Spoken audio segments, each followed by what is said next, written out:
ॐ श्रीमन्महागणाधिपतये नमः। ॐ लक्ष्मीनारायणाभ्यां नमः। ॐ उमामहेश्वराभ्यां नमः। ॐ वाणीहिरण्यगर्भाभ्यां नमः। ॐ शचीपुरन्दराभ्यां नमः। ॐ मातृपितृचरणकमलेभ्यो नमः। ॐ इष्टदेवताभ्यो नमः। ॐ कुलदेवताभ्यो नमः। ॐ ग्रामदेवताभ्यो नमः। ॐ वास्तुदेवताभ्यो नमः। ॐ स्थानदेवताभ्यो नमः। ॐ सर्वेभ्यो देवेभ्यो नमः। ॐ सर्वेभ्यो ब्राह्मणेभ्यो नमः। ॐ सिद्धिबुद्धिसहिताय श्रीमन्महागणाधिपतये नमः।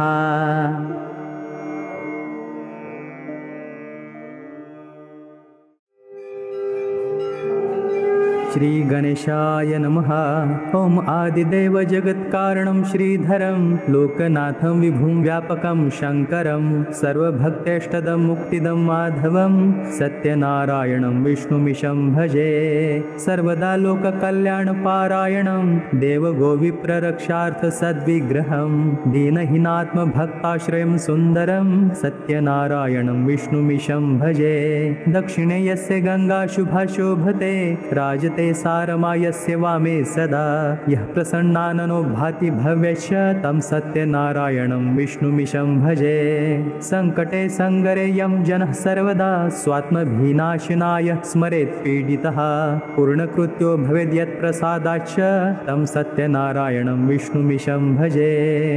वंचितं दुर्लभं यो ददाति प्रभु साधवे स्वात्मभक्ताय भक्तिप्रियः सर्वभूताश्रयं तं हि विश्वंभरं सत्यनारायणं विष्णुमीशं भजे।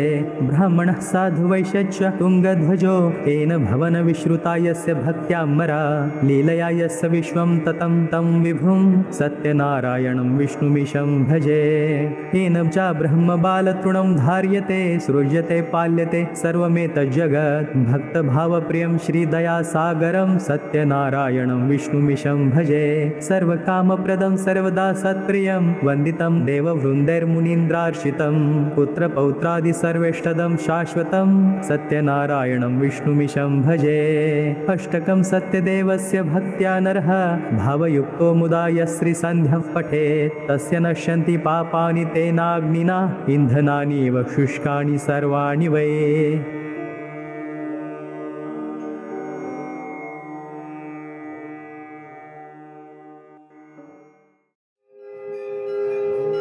श्री गणेशाय नमः। ॐ नमस्ते देवी गायत्री सावित्री त्रिपदेक्षरे अजरे अमरे मातस्त्राहि मां भवसागरा। नमस्ते सूर्यसङ्काशे सूर्यसावित्री कोमले ब्रह्मविद्ये महाविद्ये वेदमातर नमोऽस्तुते। अनन्तकोटिब्रह्माण्ड व्यापिनी ब्रह्मचारिणी नित्यानन्दे महामाये परेशानी नमोऽस्तुते। त्वं ब्रह्मास्त्वं हरिः साक्षात् भृस्त्वम् इन्द्रदेवता मित्रस्त्वं वरुणस्त्वं च त्वमग्निरश्विनो भगः पूषार्यमा मरुस्त्वं च ऋषयोऽपि मुनीश्वरः पितरो नागयक्षाञ्च गन्धर्वाप्सरसां गणः रक्षो भूतपिशाचाश्च त्वमेव परमेश्वरे ऋग्यजुस्सामवेदाश्च अथर्वाङ्गिरसानि च त्वमेव पञ्चभूतानि तत्त्वानि जगदीश्वरे ब्राह्मी सरस्वती सन्ध्या तुरीया त्वं महेश्वरे। त्वमेव सर्वशास्त्राणि त्वमेव सर्वसंहिता पुराणानि च मन्त्राणि महागममतानि च तत्सद्ब्रह्मस्वरूपा त्वं त्वञ्चित् सत्सदात्मिका परात्परेशि गायत्री नमस्ते मातरम्बिके चन्द्रे कलात्मिके नित्ये कालरात्रे स्वधेश्वरे स्वाहाकारेऽग्निवक्त्रे त्वं नमामि जगदीश्वरे। नमो नमस्ते गायत्री सावित्री त्वं नमाम्यहं सरस्वती नमस्तुभ्यं तुर्ये ब्रह्मरूपिणी अपराधसहस्राणि त्वसत्कर्मशतानि च मत्तो जातानि देवेशे त्वं क्षमस्व दिने दिने।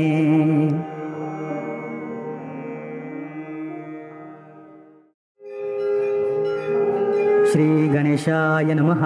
ॐ हयाननं हयग्रीवं हारनुपुरशोभितं पीताम्बरधरं देवं हयग्रीवमुपास्महे।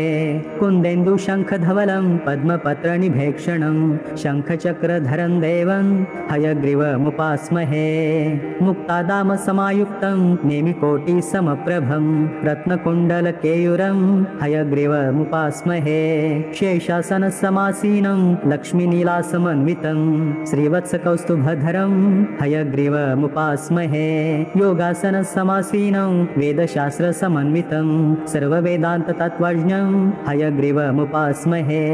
श्वेतवर्णौ चतुर्बाहुं वैजयन्ती विराजितं सर्वभरणसंयुक्तं हयग्रीवमुपास्महे। मणिपीठसमासीनं मुकुटोज्ज्वलमण्डितं मुक्ताहारधरं देवं हयग्रीवमुपास्महे। ब्रह्माण्डकोटिगर्भस्थं मन्दहाससुशोभितं सर्वविद्याप्रदं देवं हयग्रीवमुपास्महे। हयग्रीवाष्टकं पुण्यं ये जनः समुपासते आयुर्वृद्धिबलं धैर्यं विद्याबुद्धिसुखप्रदम् आप्नुयुः सकलान् कामान् सर्वत्र विजयशुभं सर्वपापप्रशमनं हयग्रीवप्रभावतः।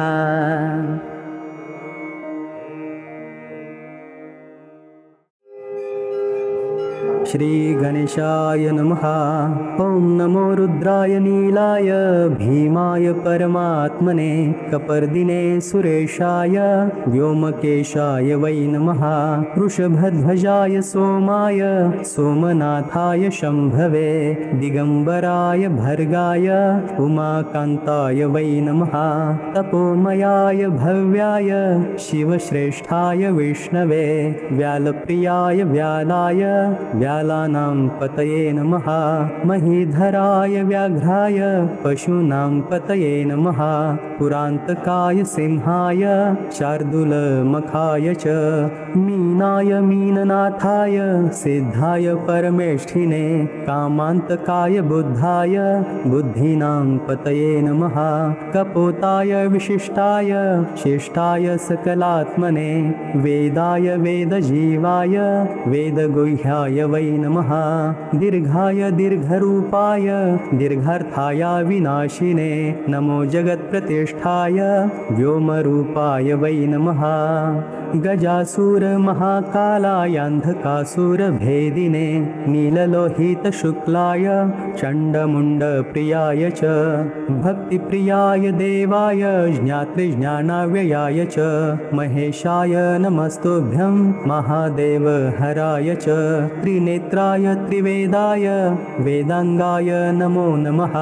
अर्थाय चार्थरूपाय परमार्थाय वै नमः। विश्वभूपाय विश्वाय विश्वनाथाय वै नमः। शङ्कराय च कालाय कालावयवरूपिणे अरूपाय विरूपाय सूक्ष्मसूक्ष्माय वै नमः। श्मशानवासिने भूयो नमस्ते कृत्तिवाससे शशाङ्खशेखरायेशायोग्रभूमिशयाय च दुर्गाय दुर्गपाराय दुर्गावयवसाक्षिणे लिङ्गरूपाय लिङ्गाय लिङ्गानां पतये नमः। नमः प्रलयरूपाय प्रणवार्थाय वै नमः। मृत्युञ्जयायात्मभवस्वरूपिणे गौरीपते सकलमङ्गलहेतवे नमः।